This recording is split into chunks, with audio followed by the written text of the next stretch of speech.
shoes. My companion, who was still climbing with a heavy instrument, sandy and quivered to his throat. Many in the team accepted the rainfall, but onions settled in. The pilot quickly rewarned them, and if he decided to abandon, what chance did they have?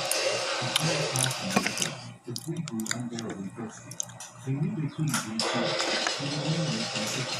But the pilot, refusing to wait any longer, resorted to his benefit of the pilot, covering it into a shoe and blanket. Tony and Gina were disgusted, horrified that someone could do such a thing, but the pilot reminded them that to translate from desperate conditions, one had to make hard choices. That night, they took turns resting on a camp raft, with only one man able to drink his time while the other took his walk.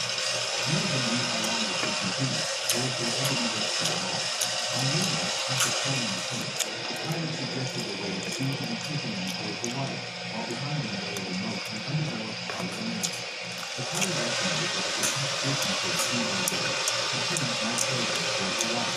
The team left the obvious question: how could they survive with only about 3 water? In the Pacific Ocean, deep ice was violent storms and rapid turbulence. If such conditions hit them, survival would be nearly impossible.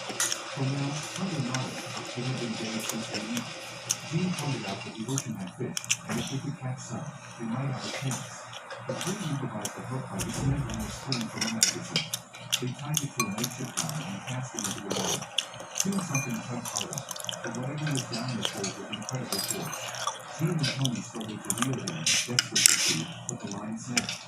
Shocked, they realized just how difficult catching fish would be here, and that something powerful lurked beneath them. As the sun blazed overhead, the heat became unbearable. Frustrated, Gene leapt into the water for a week, enjoying the coolness on his body. Seeing him, Tony prepared to do the same, but the pilot stopped him, warning that